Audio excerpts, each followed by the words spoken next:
Hello friends, আবার চলে এসেছি আমি।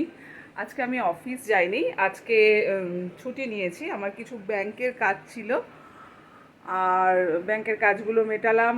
মিটিয়ে বাড়ির সব রান্না বান্না করে কাজকর্ম করে এখন আমি যাচ্ছি একটু বন্ধুদের সাথে মিট করতে। বন্ধুদের ইন দ্য সেন্স, আমি বলেছিলাম আমার আগের ব্লগে দেখিয়েছিলাম যে রামধনু।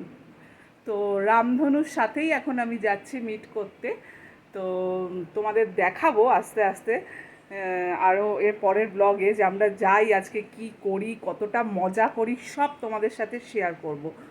ঠিক আছে? তো এখন আমি বেরোবো, আর একটু পরেই বেরোবো। তো চটপট করে একটু রেডি হয়ে নেবো, নিয়ে তারপর ঝটপট করে বেরিয়ে যাব। তো তোমরাও দেখতে থাকো, এর পরের ব্লগে আরও ভালো ভালো তোমরা দেখতে পাবে যে আমরা আজকের দিনটা আমরা কীভাবে এনজয় করলাম, কীভাবে কাটালাম, রামধনুরা সবাই মিলে কি করলাম, সব তোমরা দেখতে পাবে এর পরের ব্লগে। ঠিক আছে? তো এখন আমি রেডি হয়ে নিই, নিয়ে চটপট বেরিয়ে যাই। তো নেক্সট ব্লগের জন্য তোমরা ওয়েট করো। টাটা।